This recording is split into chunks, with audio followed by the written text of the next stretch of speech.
जी, managing database storage structures current fund chapter का major objective है। Table spaces क्या होती हैं, देन टेबल स्पेसिस के अंदर सेगमेंट्स, ऑरेकल ब्लॉक्स कैसे बनते हैं, उनका स्ट्रक्चर क्या होता है, आर्किटेक्चर क्या होता है, टेबल स्पेस की इंफॉर्मेशन गेट करना, मैनेज करना, टेबल स्पेस को ऑफलाइन करना, ऑनलाइन करना, रीड ऑनली करना, and a quick concept paper two ASM. ASM आगे आना है आपके पास, कंप्लीट वर्कशॉप 2 में आपने एएसएम बेस्ड इंस्टॉलेशन भी करनी है, लेकिन यहां पे सिंपल कॉन्सेप्ट कि व्हाट इज एएसएम, होता क्या है। सो बिगिन करते हैं। ये वो पुरानी वाली डायग्राम ही है कि लॉजिकल वर्सेस फिजिकल, अगर आप दोनों डिपिक्शंस देखें, डेटाबेस में मैनी टेबल स्पेसेस हैं, सेगमेंट्स हैं, एक्सटेंट्स हैं, ऑरेकल ब्लॉक्स हैं। टेबल स्पेस आप बेटर मैनेजमेंट के लिए बनाते हैं। टेबल स्पेस में एटलीस्ट एक डेटा फाइल होती है, एटलीस्ट एक डेटा फाइल होती है, और एक से ज्यादा मींस के 1000 तक हो सकती हैं। अब जब कभी भी आप टेबल बनाते हैं, सो बैकएंड के ऊपर क्या होता है, से आपने एक टेबल बनाया, आपने एक यूजर बनाया। पहले बिगिन करते हैं जी यूजर की इनिशियलाइजेशन से स्कॉट। जब यूजर बना तो आपने बताया कि इस यूजर की डिफॉल्ट टेबल स्पेस यूजर्स है। यूजर्स टेबल स्पेस की एक ही डेटा फाइल है, user01.dbf। से आपके पास ये फाइल 95 मेगाबाइट की है। सो 5 मेगाबाइट का कह लें कि इसका ऑपरेटिंग सिस्टम हेडर बन गया, and remaining 90 megabyte is available, free है। ऑपरेटिंग सिस्टम से इसने 95 MB टेकअप कर लिए, लेकिन इंटरनली इट्स फ्री। अब जब आप पहली बार टेबल क्रिएट करते हैं, लाइक आपने सिंटैक्स लिखा क्रिएट टेबल, टेबल नेम, जो भी आप लिखते हैं, से क्रिएट टेबल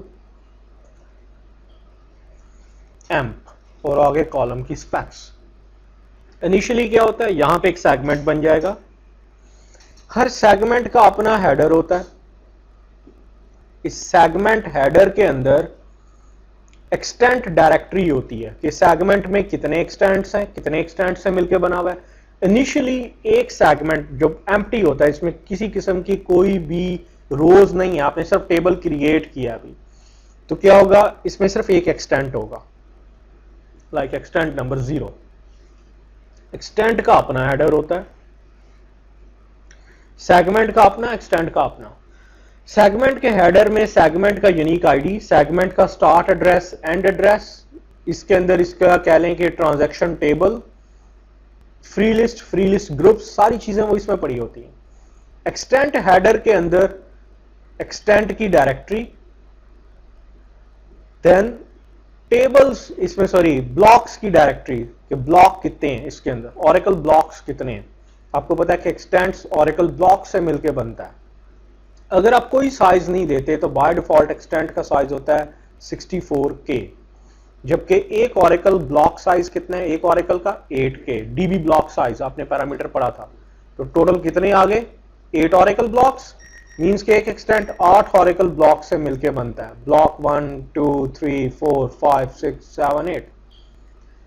अगर आप एक ब्लॉक को देखें, अगर मैं एक ब्लॉक को फर्दर एक्सपोज करूं 3D स्ट्रक्चर के अंदर, आप एक ब्लॉक को अगर आप देखें, so what going to be happens, यहां पे देखते हैं जी ब्लॉक की क्या शेप बनती है 3D के अंदर।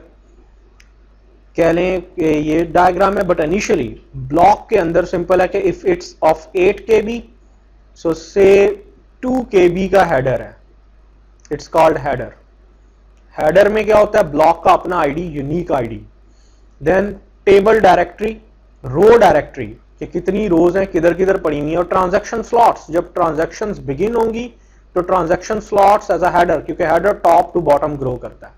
जब आप पहली रो इंसर्ट करते हैं, इंसर्ट इनटू टेबल का नेम, वैल्यूज, सो यहां पे फिजिकल ऑरेकल रो बनती है। रो का अपना हेडर होता है, उसमें उसका यूनिक रो आईडी, उसकी अपनी लॉकिंग इंफॉर्मेशन, लॉक बाइट्स, जब कल आपने पढ़ा था कि एक्सक्लूसिव लॉक्स लगते हैं। देन अगर 3 कॉलम है तो column data, column length, column data, column length, जहां पे एंड होगी वहीं से सेकंड रो बिगिन हो जाएगी, row header and so on. Rows आपकी from bottom to top begin करती हैं। दरमियान में फ्री स्पेस रखी जाती है ताकि टू लेयर्स आपस में कोलाइड ना करें।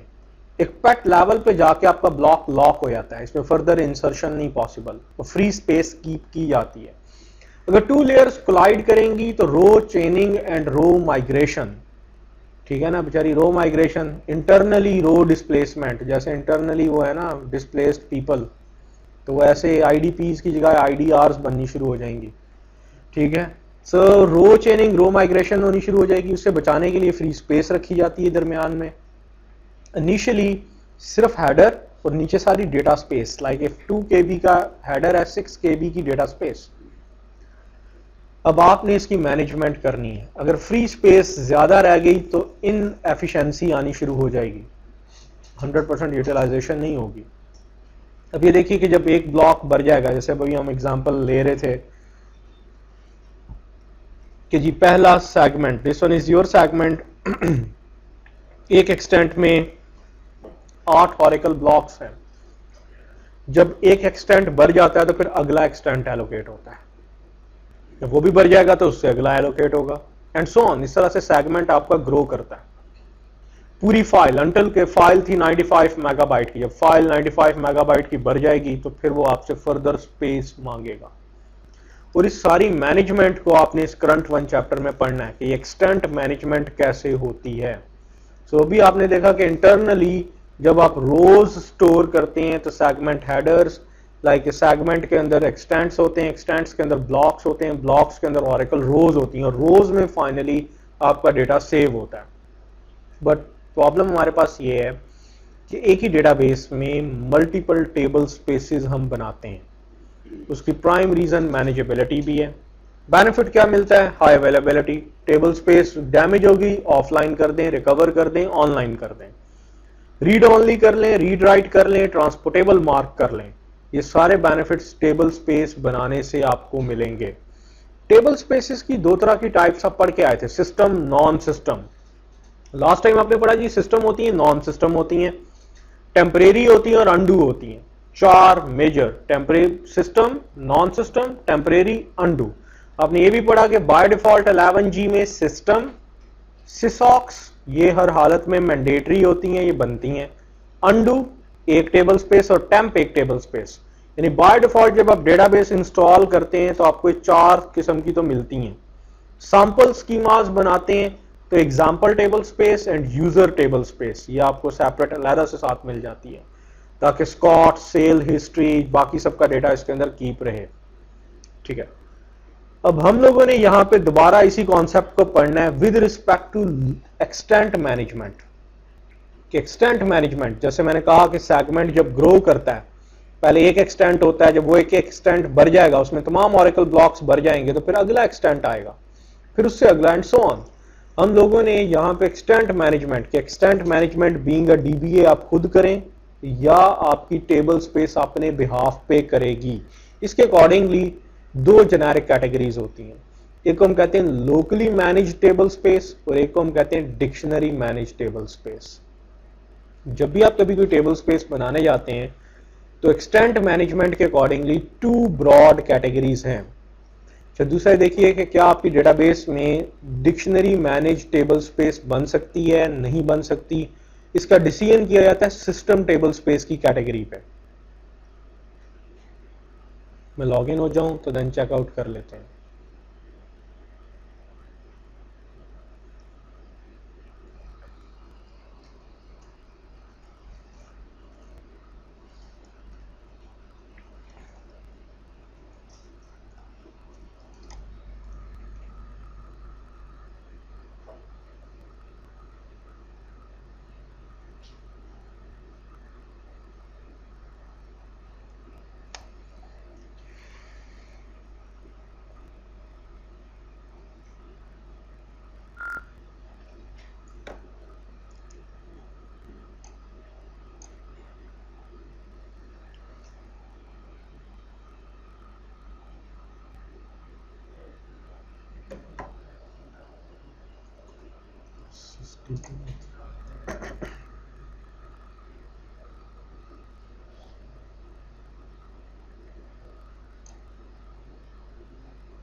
जी यहाँ पे देखिए टेबल स्पेसेस को क्लिक करें, ये बता रहा है कि आपके पास कितनी टेबल स्पेसेस हैं, उनकी डेटा फाइल्स। लाइक एग्जांपल, इसकी एक ही डेटा फाइल है, वो भी 100 मेगाबाइट की है। सिसॉक्स इतने की है, सिस्टम इतने की है, टेम्प, और इंटरनली कितने सेगमेंट एक्सटेंट ब्लॉक्स बन चुके हैं। यहाँ पे देखिए, यहाँ पे लिखा हुआ है जी सेगमेंट स्पेस मैनेजमेंट। दो पॉलिसीज हो सकती हैं, या लोकल या डिक्शनरी, दो कीवर्ड यहाँ पे हो सकते हैं। अगर सिस्टम टेबल स्पेस में यहाँ पे लोकल है, अगर सिस्टम टेबल स्पेस आपकी लोकली मैनेज्ड है, तो डेटाबेस में कोई सी भी डिक्शनरी मैनेज टेबल स्पेस नहीं हो सकती। हर किसी की एक्सटेंट मैनेजमेंट लोकल ही होगी, डिक्शनरी नहीं हो सकती। Except read only table spaces हो सकती हैं। ट्रांसपोर्टेबल टेबल स्पेसेस जब तक रीड ऑनली हैं उतनी देर तक वो डिक्शनरी हो सकती हैं। हाँ, अगर system table space dictionary managed हो, यहाँ पे डिक्शनरी लिखा हुआ आ रहा हो, तो आपके पास चॉइस होती है, चाहे लोकली बना लें चाहे डिक्शनरी बना लें। अब हम लोगों ने पढ़ना है कि दोनों में मेजर डिफरेंस क्या है, dictionary manage table space and locally manage table space. देखिए, अगर आप एक टेबल स्पेस बनाने आते हैं, से मैं क्रिएट करने जा रहा हूं अपनी table space,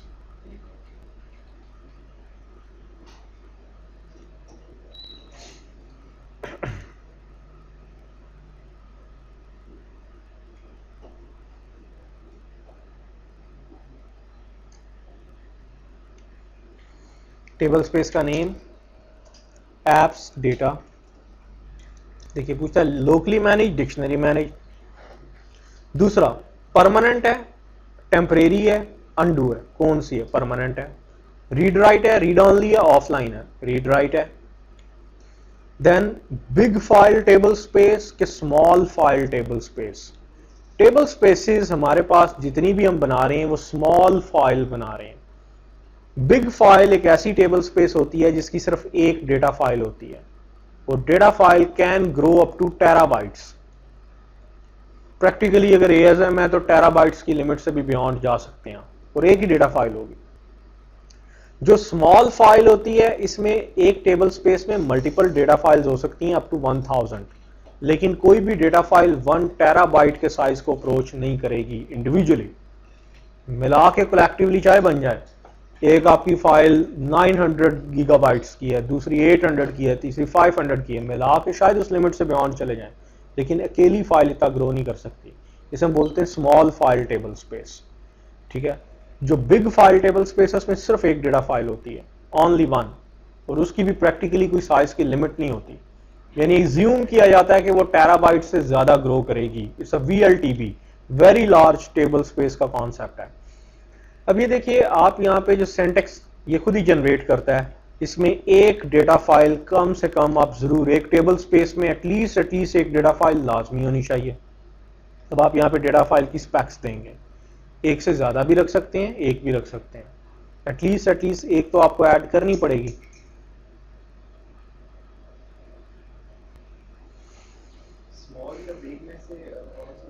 by default small होती है, अगर मैं इसे चेक करूंगा तो बिग फाइल बन जाएगी।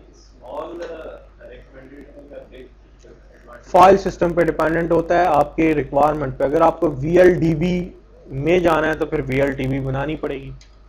आपके पास तो फाइल सिस्टम है ext3, वो बेचारा वैसे ही कोई 400 गिग्स पे जाके तो वो तो रह जाता है, तो बनता ही नहीं। लाइक ये देखिए एप्स डेटा 01, फाइल का नाम मैं दे रहा हूँ एप्स डेटा 01, ठीक है, .dbf जो भी आपने देना है, या खाली आप नेम दे दें इसे apps data 01.dbf,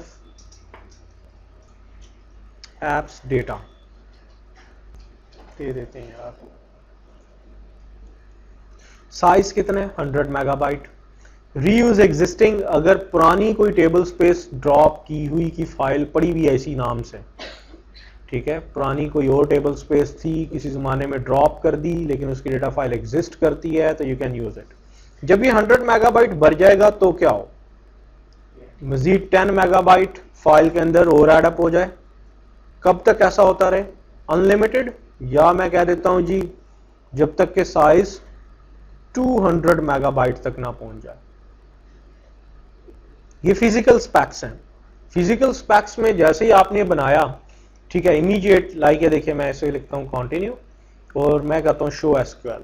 show SQL में कहता है create small file table space का नाम डेटा फाइल, एक ही डेटा फाइल है जिसका इनिशियल साइज 100 मेगाबाइट है। ऑपरेटिंग सिस्टम से 100 मेगाबाइट अभी ये ले लेगा। इंटरनली फाइल ये आपकी एम्प्टी है। जब आप कल को इसमें सेगमेंट टेबल स्टोर करेंगे, उसके एक्सटेंट्स बनेंगे, ब्लॉक्स बनेंगे, वो ग्रो करेगा। जब ये 100 मेगाबाइट भर जाएगा तो क्या होगा, ऑटो एक्सटेंड ऑन। इसका ऑटो एक्सटेंड क्लॉज ऑन है। क्या करेगा ये, हर बार 10 मेगाबाइट इसमें ऐड अप, 110, 120, 130, 140। कब तक, जब तक कि मैक्स साइज अनलिमिटेड नहीं है, 200 मेगाबाइट है। आपने यहां पे लिखा जी extent management local, segment space management auto. देखिए दोनों सेंटेक्स में खासा डिफरेंस है। अभी चेकआउट कर लेते हैं कि सेंटेक्स में कितना जिसे कहते हैं वेरिएशन है।